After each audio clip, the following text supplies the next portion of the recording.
तो इसलिए इस लिहाज से भी देखें तो हर इंसान से हम कुछ ना कुछ सीख सकते हैं। हर इंसान में मालिक ने कोई ना कोई ऐसी बात भरी हुई है, कोई ना कोई गुण रखा हुआ है। तो हमने उन गुणों की तरफ केंद्रित होकर हमने उसको अपने जीवन में स्थान देना है, उस अनुसार ही अपने इस जीवन के सफर को तय करना है। लेकिन ये सिलसिला तो चलता रहेगा। जैसे दास ने कहा कि प्रेरणा जीवन जीते हुए ऐसी दी, ये नहीं कि अब ये खामोशी हो गई शारीरिक रूप में तो अब कोई प्रेरणा मिल रही है। नहीं, जीवन जीते हुए ही कदम कदम के ऊपर जो प्रेरणाएं दी, वही प्रेरणा आज इस शरीर के नश्वर शरीर के त्यागने के बाद भी वो प्रेरणाएं जो हैं वो कायम है, वो चलती चली जाएंगी। वो याद हमेशा ही मनों में रहेगी। जिस प्रकार से वो एक अंग्रेजी में कहावत है कि there are many people who die before they expire, but अब हम जिनका जिक्र कर रहे हैं या ऐसे महापुरुषों का जिक्र करते हैं श्रद्धा के साथ, दे do not die before they expire, they live before they expire, and even after they expire they keep on living in our hearts. हमारे दिलों में वो जिंदा रहते हैं। लोग वो भी होते हैं कि जो ये शारीरिक मौत आती है तो कई उस मौत के आने से पहले ही मर जाते हैं। वो जीवन कहलाता ही नहीं है, क्योंकि उस जीवन में ना प्यार होता है, उस जीवन में ना प्रेम भाव होता है, ना निम्रता होती है, ना कंपैशन होता है, ना दया का भाव होता है, कोई हलीमी नहीं होती है, कोई मिठास नहीं होती है। क्रूरता, कठोरता, कठोरपन, अहम अभिमान, जलन, ये सब कुछ होता है। तो उस जीवन को जीवन कहा ही नहीं जाता, वो जीवन कहलाने के लायक ही नहीं होता है।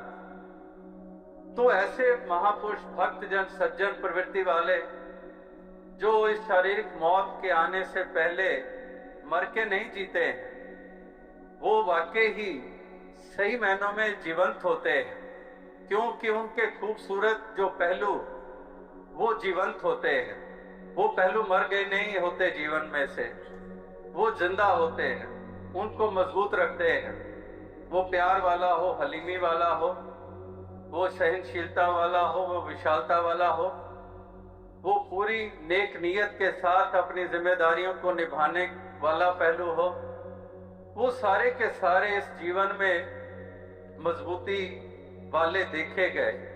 और हर किसी ने महसूस किया कि वाकई ही किस कदर ये ऐसे तमाम पहलू हैं जो बहुत मजबूत थे जीवन में, जिसके कारण आज श्रद्धा के साथ सभी के मस्तक जो है वो नत हो रहे हैं। दातार कृपा करे कि ऐसे गुण औरों और सबको दातार प्रदान करे। दास सोच रहा था कि अगर कोई लिस्ट बनी हुई हो और वो चेक लिस्ट जिसको हम कहते हैं, और उसको अगर टिक करना हो तो जैसे आइटम वाइज एक चीज लिखी होती है, दूसरी लिखी होती है, तीसरी लिखी होती है, चौथी लिखी होती है, तो दोनों तरफ लिखे होते हैं, एक तरफ और दूसरी कॉलम में दूसरी चीजें लिखी होती हैं। जैसे एक तरफ लव लिखा हो, दूसरी तरफ हेट्रेड लिखा हो, एक तरफ एक ह्यूमिलिटी लिखी हो, दूसरी तरफ ईगो लिखी हो, एक तरफ कंपैशन लिखा हो, एक तरफ एक रिजिडिटी लिखी हो। तो इस तरह से अगर चेकलिस्ट हम करें तो उसको हम टिक करना चाहें, अगर एक जगह लिखा है एरोगेंट, वो कभी टिक नहीं कर सकते, वहां पर तो हम्बल, यस, उसको हम टिक करेंगे। अगर प्यार लिखा है तो उसको टिक करेंगे, अगर विशालता लिखा है तो उसको टिक करेंगे, अगर संतोष या एक सबर सबूरी कहेंगे उसको हम टिक करेंगे। तो इस प्रकार से मिठास जुबान की एक तहजीब की एरोगेंट कहाँ पर, वो तो इतनी तहजीब से और सत्कार से हर किसी के साथ पेश आना, कोई भी ऐसा शब्द नहीं जो दूसरे को निरादरी के रूप में हो। तो इस कदर एक हम्बलनेस और हलीमी, तो ये तमाम वो लिस्ट में नजर आते हैं कि एक एक वो ऐसे पहलू हैं जिसको हम एक बिना सोचे समझे टिक कर सकते हैं। तो आओ साथ संगत, यही एक अरदास है कि दातार कृपा करे कि इसी प्रकार से नौजवानों को ऐसे जवान के जीवन से प्रेरणा मिले। यही एक अरदास, यही प्रार्थना। तो ऐसा है अरदास है कि दातार कृपा करे, शक्ति दे, सामर्थ्य दे, क्योंकि इतना आसान नहीं होता, इतना सरल नहीं होता है। इस कदर ये जीवन जीना, इस कदर छोटी छोटी बातों को दरगुजर करना, इस तरह नेगेटिविटी को एक तरफ फेंकना। लास्ट टाइम जब उनके वचन सुने दिल्ली में 12-13 दिसंबर की शायद बात, और उसमें एक जो बात थोड़ी देर पहले भी जिसका जिक्र हुआ, कवि महापुरुषों ने उसका थोड़ा सा जिक्र किया कि उस स्पीच में उन्होंने ये कहा कि किस कदर कुछ पंजाब के ऐसे हालात थे, और उस वक्त बड़ा जिक्र था कि हिट लिस्ट पे आ गया है, ये फलां हिट लिस्ट पे आ गया है, ये इसको खत्म कर रहे हैं, उसको खत्म करने की योजना है। तो उसको, उस शब्द को, हिट लिस्ट को इस कदर निभाया उस स्पीच में, उस प्रवचन में, कि वो एक हिट लिस्ट अगर हम अपने जीवन में भी बना लें, वो हिट लिस्ट ऐसी हो कि अगर वो लिस्ट सामने है जिसका दास ने जिक्र किया कि नफरत रूपी पहलू, जलन रूपी पहलू, अभिमान रूपी पहलू जो हमारे मन में है, हमारे अपने मन में जो जो ये पहलू हैं, उन सबको हम हिट लिस्ट में ले आए और एक एक करके हम मारते जाएं। अभिमान को मार दें, संकीर्णता को मार दें, कठोरता को मार दें, दानवता को मार दें, इन सब को हम अपनी हिट लिस्ट में ले आए। तो आओ साथ संगत, कहने का भाव कि ऐसे एक ऐसा जीवन जी पाना वाकई इतना सरल नहीं होता जितना कहना सरल है। तो दातार कृपा करे कि सभी को तौफीक दे, शक्ति दे, सामर्थ्य दे। जो जो भी ऐसा जीवन जी के जाते हैं, सतयुग में भी जिन्होंने भक्ति के मार्ग पर चलकर जीवन जिया, त्रेता में जिन्होंने ऐसे भक्ति के मार्ग पर चलकर अपने अकीदे विश्वासों को कायम रख के सफर को तय किया, द्वापर में जिन्होंने परमार्थ को अपनाया, जिन्होंने सत्य को जाना, अपनी आत्मा का कल्याण किया, अपने जीवन को निखारा, या फिर कलयुग में तमाम इस दौर में जो इसी प्रकार से आध्यात्मिकता के रास्ते पे चलते चले जा रहे हैं, चलते चले गए, जिन्होंने इस सत्य परमात्मा ईश्वर निराकार को ही हमेशा प्रधानता दी। तो ऐसे भक्त महापुरुष संत जनों का अनुकरण, अनुसरण करते चले जाएं। यहीं मुंबई में, महाराष्ट्र में हम ऋषि व्यासदेव जी को याद करते हैं। तो किस प्रकार से उन्होंने क्या, और अनेकों अनेकों महापुरुषों ने किस कदर ऐसे योगदान दिए हैं मिशन के लिए, और ऐसे ऐसे बलिदान तप त्याग किए हैं, और ऐसे ही जीवनों को हमेशा हम अपने जहन में, दिलो दिमाग में रखें, और इस प्रकार से उत्साह के साथ सभी आगे से आगे हम बढ़ते चले जाएं। तो दास यही अरदास, यही प्रार्थना करेगा कि सबको ये पहलू याद रहे, हर इंसान को ये याद रख रहे कि राम गयो रावण गयो, जाका बहु परिवार, कहो नानक फिर किछ नहीं, सुपने यो संसार। के इस प्रकार से संसार में कोई नहीं रहा। अगर रावण संसार में नहीं रहा क्योंकि अभिमानी है, तो मर्यादा पुरुषोत्तम राम भी कहाँ इस शरीर रूप में रह पाए। तो यहाँ तो जो आए सो जाएंगे, राजा रंग फकीर। तो यहाँ तो जो आता है, हर किसी ने संसार से रुखसत होना है।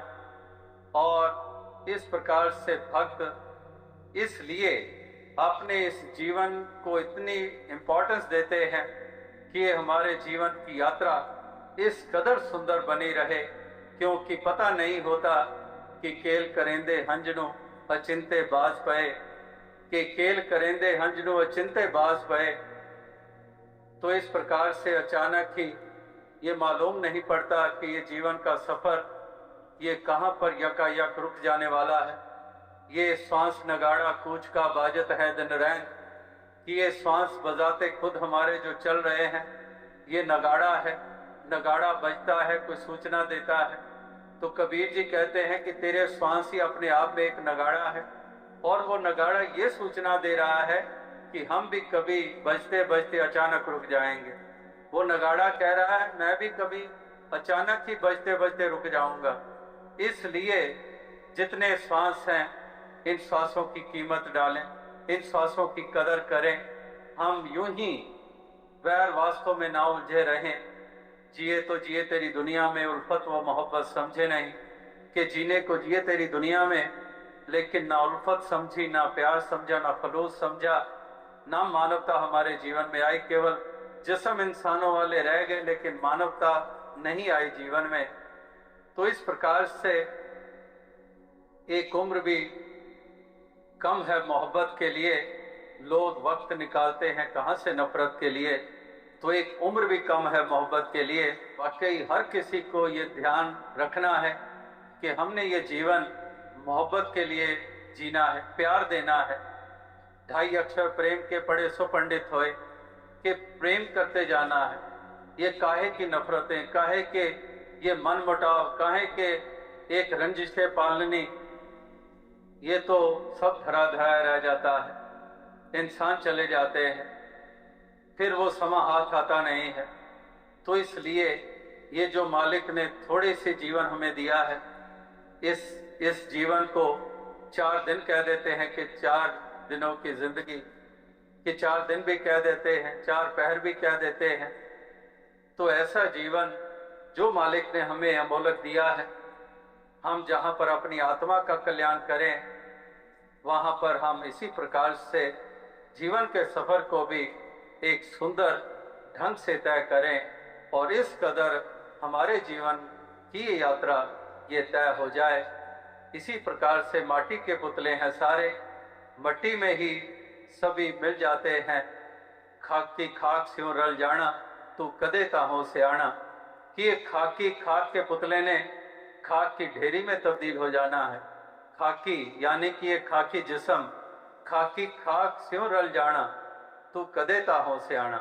कि कभी तो तू समझदारी की बात कर, कभी तो तू सूझवान बन। क्या यही ऐशो इशरत में ही पड़ा रहेगा? क्या यही दानवता और हैवानियत के रास्ते पे चलता रहेगा? क्या इसी प्रकार से सत्य को, इस भक्ति को, परमार्थ को, इंसानियत को नजरअंदाज करता रहेगा? तू कदे ताहों से आना। कभी तो तू समझदार बन जा, कभी तो जागरूक हो जा, और फिर ऐसा ना हो कि अब पछताए क्या हुआ जब चिड़िया चुग गई खेत। इसीलिए जैसे वो अंग्रेजी की कहावत है, let the voices die before thee, इससे पहले कि तुम मर जाओ अपनी उन कुरीतियों को मार दो। अगर ये सोच रहे हो कि अभी कुरीतियां हैं, कोई बात नहीं, आगे चल के मैं साधु बन जाऊंगा, कुरीतियों को मार दूंगा, लेकिन बात फिर वही है कि ये कड़ी, ये लड़ी कहाँ टूट जानी है श्वासों की। कहाँ पर तू सोच रहा है कि आगे जाके सवर जाऊंगा, अभी तो मुझे बिगड़ा रहने दो। नहीं, let the voices die before thee. ये पता ही नहीं है कि कब रुखसत हो जाना है। उससे पहले पहले नेकियां कमा लें, जीवन को सुंदर बना लें, और इस प्रकार से औरों के लिए हम राहत का, खुशी का कारण बन सकें, और मानवता को हम ऊंचाइयों तक ले जा सकें। जैसे दास अक्सर कहता है कि एक भक्ति के बगैर जीवन नीरस होता है, भक्ति आ जाती है जीवन में तो जीवन रसमय हो जाता है। इस प्रकार से ये भक्ति का दान हनुमान भी मांगते हैं। भक्ति कर रहे हैं और समर्पण हुए हैं, समर्पित हुए हैं, और साथ ही साथ अनेकों और शक्तियों और ताकतों के मालिक भी हैं, लेकिन मांग रहे हैं फिर भी दान, भक्ति का दान मांग रहे हैं। इसी तरह से अनेकों अनेकों महापुरुष भक्तजनों के जीवन वो हमारे सामने हैं। तो अब साथ संगत कहने का तात्पर्य यही है कि एक भक्ति का ताल्लुक भाव के साथ है, एक कोई दिमागों और अकल सियानपों के से कोई ताल्लुक नहीं है। ठीक है, समझ दी है और समझ का इस्तेमाल भी करना है, लेकिन एक भाव, क्योंकि दिमाग का विषय विचार है और दिल का विषय भाव है, और एक हृदय को ही प्रधानता दी गई है। भक्ति में दिमागों की नहीं, एक दिल की प्रधानता है, भाव की प्रधानता है। साधु भूखा भाव का, धन का भूखा ना है। इस प्रकार से भाव का हम जिक्र सुनते हैं कि ये हृदय की भावनाएं हैं। हृदय में वो जो एक तरंगें उठती हैं, वो सब इस सत्य के ऊपर आधारित, इस पारब्रह्म परमात्मा निराकार दातार के एहसास के ऊपर आधारित, इसी प्रकार से मानवता के ऊपर आधारित एक प्रेम, करुणा, विनम्रता इत्यादि ऐसे भावों से युक्त होकर जीवन जीते हैं। तो ये भक्ति भी इसमें भाव की प्रधानता हुआ करती है। तो इसलिए हृदय में हमारे भाव ऐसे बने ताकि हमारी एक भक्ति और प्रबल होती चली जाए। इस तरह से एक भावनाएं जो हैं वो महापुरुषों संतों ने निरंतर ये सबके सामने रखी हैं कि इस तरह से एक हमारी भावनाएं, इसी के ऊपर ही सब कुछ निर्भर किया करता है। एक जिसको हम भक्त कहते हैं, तो भक्त की पहचान कोई लिबास नहीं है कि किसी ने ये फलां रंग के कपड़े पहन लिए, वस्त्र पहन लिए तो ये भक्त हो गया है। इसने बालों को इस ढंग से सजा लिया है तो ये भक्त हो गया है। इसने बालों को, सर को मुंडवा लिया है तो ये भक्त हो गया है। इस प्रकार से एक अनेकों ऐसे साधनों को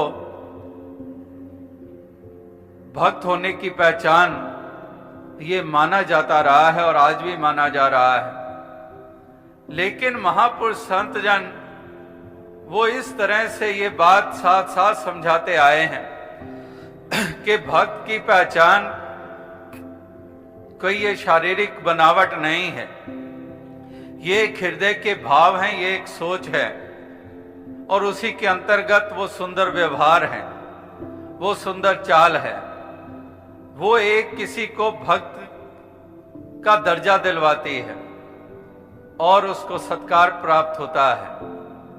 इस तरह से महापुरुष संत एक भक्ति भावना से युक्त होकर ही भक्त होने का प्रमाण देते आए हैं।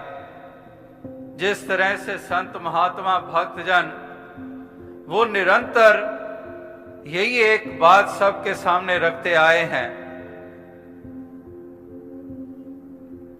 जैसे कि अभी भी जिक्र हो रहा था कि नहाए धोए क्या हुआ जो मन मैल ना जाए, मीन सदा जल में रहे तो धोए बास ना जाए। जिस प्रकार से महापुरुष संत जन कहते हैं कि पेक दिखाए जगत को लोगन को बस कीन, इस प्रकार से लोग पचारा करे दिन रात। इस तरह से महापुरुष संत जनों के वचन हम निरंतर सुनते हैं कि मन मुंडिया नहीं, केस मुंडाए काहे, जो किछ किया सो मन किया, मुंडा मूंड अजाए। इस प्रकार से महापुरुष संत जन वो निरंतर यही एक भाव वो सबके सामने इसीलिए रखते आए हैं कि इंसान इस बात को समझें और वो जाने कि भक्ति कहते किसे हैं और भक्त की पहचान क्या होती है। इस तरह से ये वचन सुन सुन के भी इंसान इसकी तरफ गौर नहीं करता है। एक बिन वेखे दे उस्तद करना अंबर नु हथ लाना है। इस प्रकार से बगैर देखे की भक्ति नहीं, एक इसको जानकर इसकी भक्ति, इसकी उस्तति, इसको जानना पहला कदम ये बताया गया है कि वाकई ही पहले इस प्रभु परमात्मा ईश्वर, इस निराकार दातार का बोध हासिल करना है। ये बोध हासिल करके ही फिर वो यात्रा आरंभ होती है जिसको हम कहते हैं कि भक्ति के अंतर्गत की हुई यात्रा। तो पहले ये जानना जरूरी है। जैसे किसी बच्चे से हम प्यार करते हैं, हम कहें कि हम बच्चे से प्यार करते हैं। अब बच्चे से प्यार करते हैं तो बच्चा पहले पैदा हुआ है, माँ की ममता, किस बच्चे के लिए ममता? वो बच्चा जो पैदा हो चुका है। अब जो बच्चा अभी पैदा ही नहीं हुआ है, तो वो ममता वाली बात जो हम कहते हैं, तो बच्चा जिसके पैदा हो जाता है और फिर वही बच्चा गोद में खेल रहा है, तो फिर हम जानते हैं कि सहज में किस कदर वो ममता। इसी प्रकार से किसी भी एक चीज को जो हम देख चुके होते हैं, उसका तसव्वुर में आ जाना कितना आसान है, और जिसको हमने कभी देखा नहीं है, किसी के बारे में हमने नाम सुन रखे हैं, उसका जिक्र आता है और हमारे ध्यान में, हमारे ख्याल में, तसव्वुर में उसकी शक्ल सूरत पता नहीं कैसी कैसी सामने आती है। लेकिन जिन्होंने देखा है उनको कोई दाएं बाएं और बड़ी एक सोच नहीं करनी पड़ती है, कोई और ज्यादा सोचना नहीं पड़ता है कि ऐसा होगा, ऐसा होगा, उसकी शक्ल सूरत ऐसी होगी, उसका कद बुत ऐसा होगा, उसके शरीर का रंग ऐसा होगा। उनको ये ख्याल करने की जरूरत नहीं होती जिन्होंने देखा हुआ है। लेकिन जिन्होंने केवल नाम सुन रखे हैं, उनके केवल एक अनुमान और केवल ख्याल रहते हैं। इसी प्रकार से कहने का भाव यही है कि महापुरुष, संत जन, भक्त जन भी इसीलिए कहते हैं कि जिस भगवंत की भक्ति करनी है तो वाकई पहले इसको जानना भी है। बिन डिठे क्या सलायना, अंधा अंध कमाए जियो।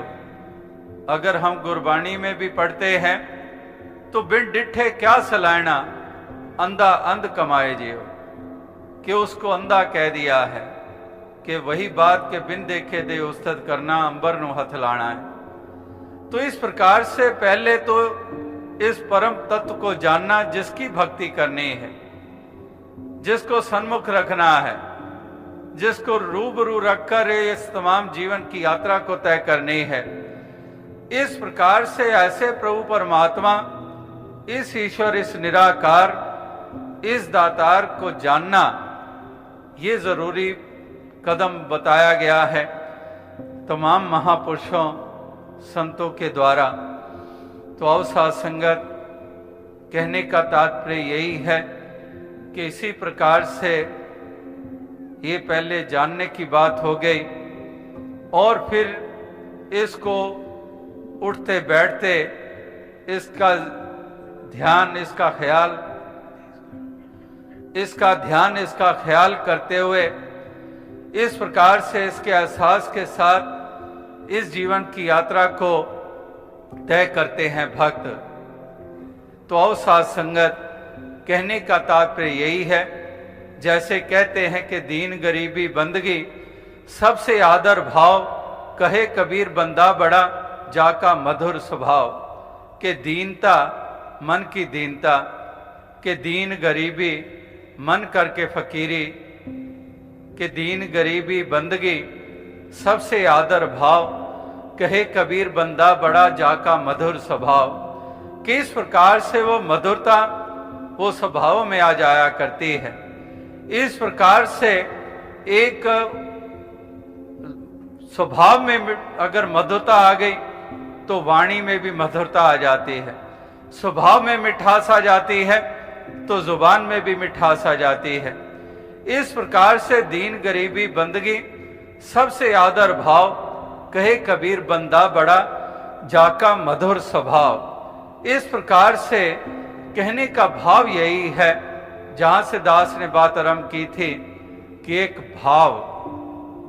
भावों को प्रधानता, एक मन की अवस्था ऐसी बननी, मन में मिठास, सहनशीलता, विशाल इस हृदय का होना, सब्र और सबूरी वाला होना, इसी प्रकार से इस मन का विनम्र होना और इसी मन में प्रेम का और बढ़ना। वाकई ही जब दिमाग और हृदय की बात होती है, जब भक्ति हृदय का विषय है, भाव का विषय है, भाव हृदय का विषय है। इसी प्रकार से अगर प्रेम की बात करते हैं, प्यार की बात करते हैं, तो तब भी वो हृदय में प्यार रचा हुआ है, तो तब वास्तविकता में एक अहमियत बनती है। तभी वास्तविकता में जीवन कहलाता है और औरों के लिए भी हम वरदान बनते हैं, क्योंकि प्यार हृदय में बसा हुआ है तो प्यार से पेश आ रहे हैं। जब प्यार से पेश आ रहे हैं तो दूसरे को अच्छा क्यों ना लगेगा, सुकून क्यों ना दूसरे को मिलेगा। इस प्रकार से कहने का भाव यही है कि भक्त के हृदय की ऐसी मजबूती होती है कि वाकई अकीदा और विश्वास इस परमात्मा ईश्वर निराकार में निरंतर परिपक्व रखता है। इससे कभी भी अपना मुख मोड़ता नहीं है, इससे कभी अपनी एक विश्वास डुलायमान नहीं होने देता है। हमेशा वो परिपक्वता एक विश्वास के रूप में इनके मन में वो बनी रहती है, और इसलिए वो किसी तरह से इस मन को कमजोर नहीं होने देते हैं, ना ही किसी के एक भ्रम में आ जाते हैं, ना किसी भुलेखे में आ जाते हैं, ना किसी वहम में आ जाते हैं। इस प्रकार से भ्रमों से निजात पा ली होती है और भ्रमों से ऊपर उठकर ये आगे बढ़ते चले जाते हैं। तो आओ साथ संगत इसी तरह से वही बात के रांझा रांझा कर दीनी, आप भी रांझा हुई। इसी प्रकार से ये एक प्रेम, ये हृदय के भाव, ये हमेशा गुरुमुख के बने रहते हैं, ये गुरसिक के बने रहते हैं, और इसी प्रकार से ये अपनी प्रीत को ये निभाते चले जाते हैं। यही दातार सब पे कृपा करे। साथ